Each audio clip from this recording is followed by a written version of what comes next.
stai, dove si mangia, si beve e si respira Bird, Collio e Quay. Sono Claudia Zano e vi aspetto con le mie specialità. Cosa aspettate? Claudine, Food, Wine, Music e sei in pole position.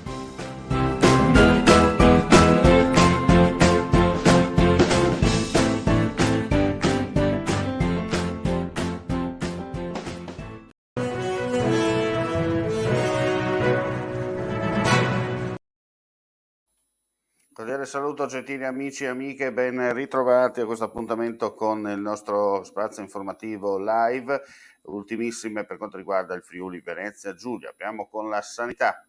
La gara per i lavori di restauro e risanamento conservativo riguardanti il nuovo servizio di neuropsichiatria infantile presso l'ospedale San Polo di Monfalcone è stata aggiudicata alla ditta ICI, Impianti Industriali e Civili, società cooperativa a responsabilità limitata, risultata miglior offerente sulla base del criterio dell'offerta economicamente più vantaggiosa individuata sulla base del miglior rapporto qualità-prezzo.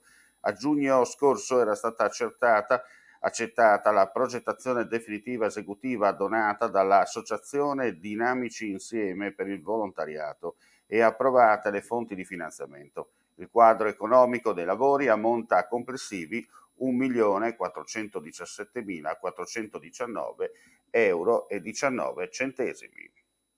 E ora ci trasferiamo a Pordenone con un servizio per un'operazione della Guardia di Finanza.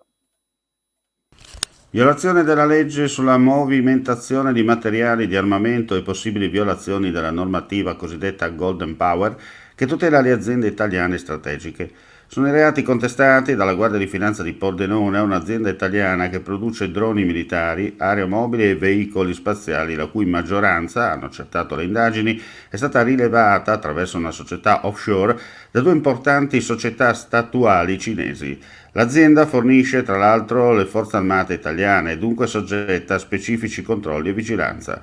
La Guardia di Finanza pordenonese ha denunciato alla fine 6 manager, 3 italiani e 3 cinesi. Ulteriori indagini in corso.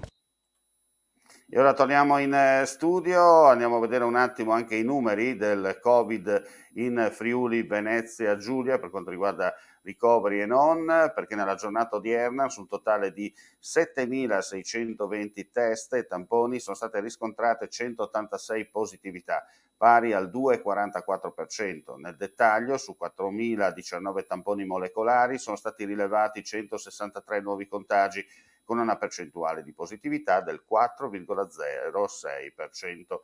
Su 3.601 invece test rapidi antigenici eseguiti, dai quali sono stati rilevati 23 casi, pari allo 0,64%.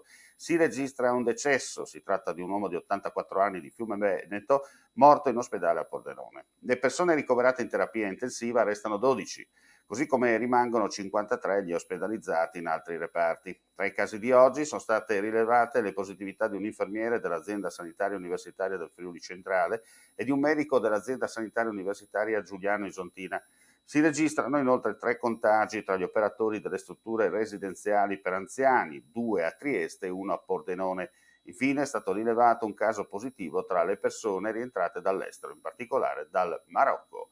E con questa notizia chiudiamo qui questa edizione live flash del pomeriggio. Ulteriori aggiornamenti sul nostro sito www.friulitv.net. Grazie come sempre per la visione e l'ascolto e buona giornata a tutti. Vuoi assaggiare una birra dove al suo interno scopri la specialità tipica friulana? Lumi Beer, il prodotto ricavato in 20 ettari di terreno coltivato orzodistico, biodiversità, performance ambientale.